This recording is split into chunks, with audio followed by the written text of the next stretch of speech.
doing? Installing the kill switch. Oh.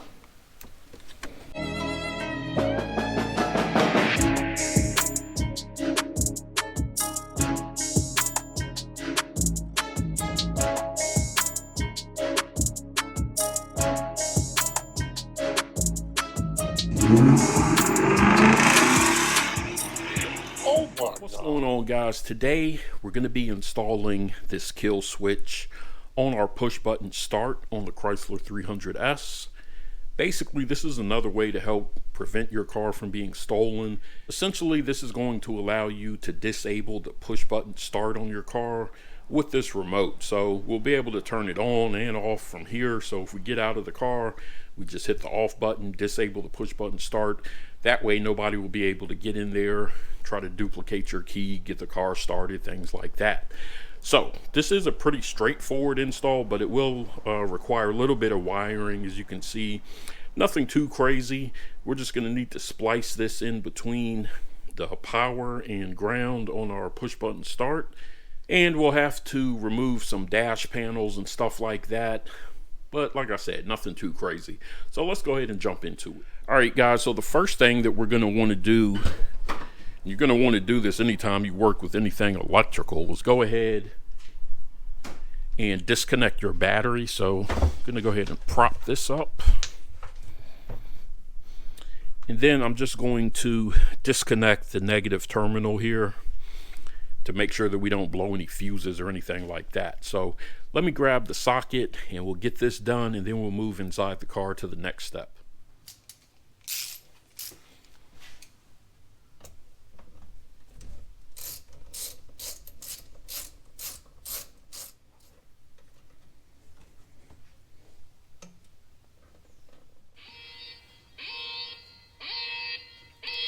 And what you're hearing here is car lock going off. It's showing that the car lock was disconnected from the car. So that's another video that I'll be doing pretty soon here coming up. So keep an eye out for that. Now we're going to go ahead and move inside the car. All right, guys, so to install the kill switch, you really only need to remove probably this panel right here, the trim bezel going around your screen. I would recommend taking the screen out because it's going to be a little bit difficult to get to the plug that's actually connected to the push button. But I'm going to be trying to fix a panel down here that I have that's preventing my glove box from opening. As you can see, it's kind of hanging up on there. So I'm going to be trying to work on that as well. So I'm going to be removing the gear shifter down here, this panel in here, and all of this up there. So just so you guys know, you don't have to remove everything that I'm removing for this install, but that's why you're going to see it out. So let's go ahead and uninstall this. It's really an easy process, not really worth showing. I mean, you're just popping this panel off, popping that off, and you'll also see when I reinstall it what it looks like. So let's go ahead and get this done, and then we'll start on the actual install. All right, so you guys can see I removed quite a bit of the dash just to get enough room, because the wire right here is a little bit tricky to get to, so I needed as much room as possible to get it pulled down. But once you do that, you're pretty much set to go ahead and start your splicing. So we're going to cut this black cover down a little bit so that we have more room to work with, and then we'll go ahead and splice it in place. I'm probably not going to show the entire process because, I mean, it's pretty straightforward. All we're doing is snipping the red and black wires on this, and then we're going to put the actual kill switch in line. So I'll show you what it looks like once we get that done.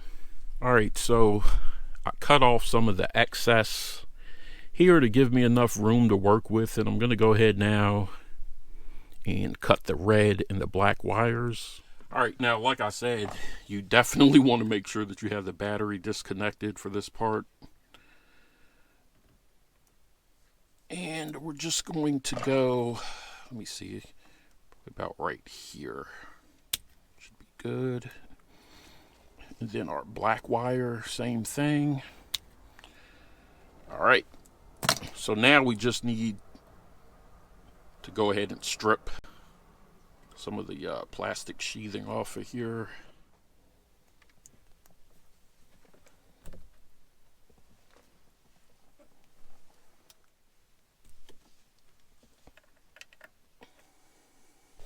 All right, so now I have all of these wires stripped, and I'm ready to go ahead, grab my kill switch, and get it all spliced together.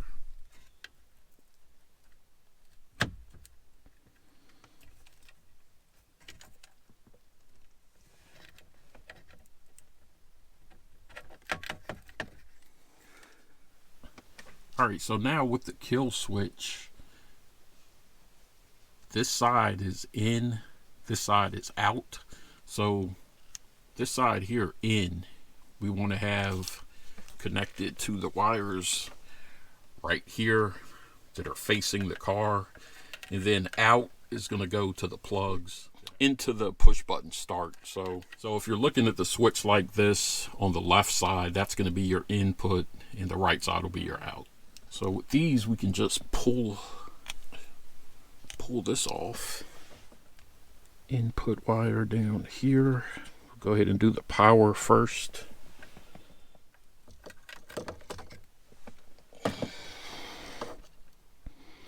And I'm going to go back over these and tighten them down a little bit more once I get all of them connected. And I'll also put some electrical tape around there, just to make sure that we have a good solid connection and I don't have to worry about this thing coming loose. Really have to braid these things up pretty tight. I think this might be a little bit long anyway though. But all right, so now I have all the wires connected. I just threw some electrical tape up here just as an extra precaution, but they are clamped down. So now we just have to plug this back in to the push button start switch. Probably going to take some double-sided tape to mount the actual kill switch so that it's not flopping around. So let's go ahead and get this plugged in. We'll test it out, get all the panels reinstalled, and finish this up. All right, so when you plug this back in, you want to make sure that the push tab right here is facing toward the front of the car, and then you're just going to go up and stick it in there. It's a bit of a tight fit, but it's not too bad. It's easier to put it in, I'd imagine, than get it out, because getting it out was quite a bit of a pain. And you're not able to actually see it. You're just doing it by feel. So there it goes. And let me see, the switch itself is right here.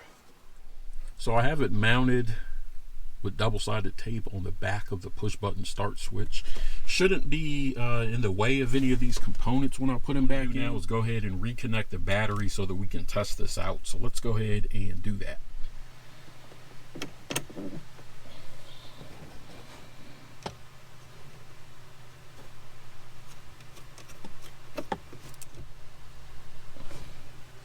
You can see my watch car lock is showing that it connected. Let me turn this light off some so you can see that the engine start stop switch. Let's press it. Nothing's happening. Press this on. There it goes. So now, as you can see, put the car in run, and then we can turn it off. But you can basically tell if it's working by the light on the push button start. So again, we'll turn it off. Boom. It's off. Can't do anything with it. On. If it's in run, boom, turned off. So it's stuck in run. Turn it on, off. So now I just need to go ahead and put all of this stuff back together. Most of it just clips in place, not a huge deal. So let's go ahead and get that done. Connect the radio back up here.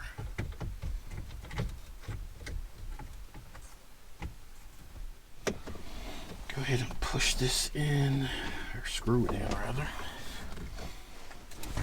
All right, now we're ready to go ahead and install this. Plug our clock back in.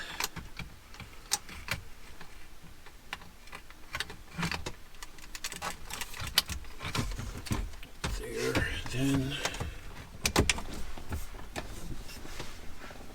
make sure I'm hitting the clips.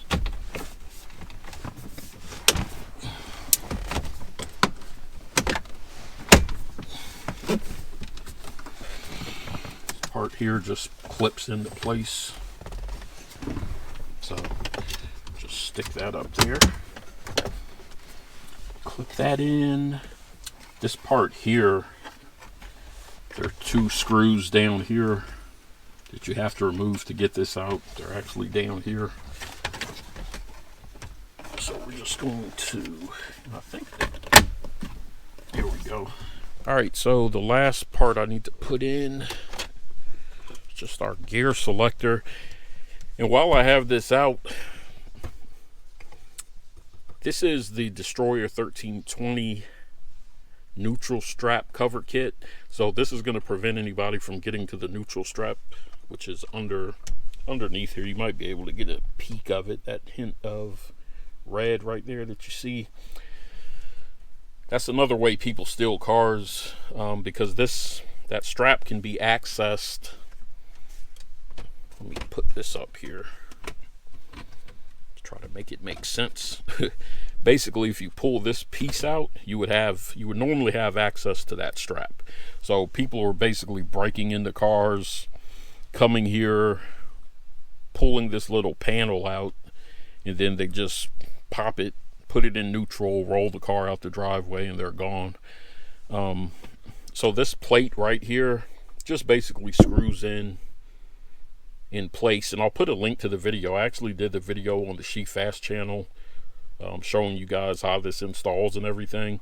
But this is another theft prevention method that you want to implement as well. But anyway, we'll go ahead and pop this back on here. Make sure this is out of the way. All right, guys, so we got the kill switch installed. Everything's working. It also comes with this. And the cool thing about this switch here, it also works like a remote. So it has this, which has 3M double-sided tape on this side. And then it's a metal piece right here with a little cover you have to peel off. But there's magnets on the back of this, so you can just stick it like that. So if you want to mount this in your house somewhere, if you want to hide it in your car somewhere, you can do that. Just make sure you do a good job of hiding it, just in case one of the batteries runs out. And one thing I will note is that usually on these types of devices, they don't have the batteries installed, or either they'll have it installed with a little piece of paper blocking the connector on the battery to prevent it from draining. These didn't have that. They were just installed out of the box, so I don't know how much juice is left in these. So I'm going to open it up, figure out what type of battery it takes, and order some new ones, just so I make sure it doesn't die on me. But other than that, like I said, it's a pretty straightforward install, as you guys saw. It's not too expensive.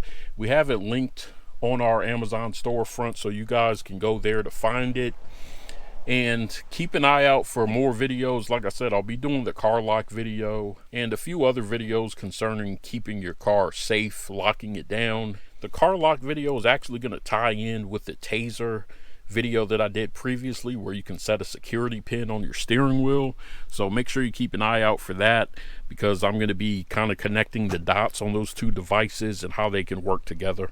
So anyways, thank you guys for watching. As always, thank you for your support, and I'll see you on the next video.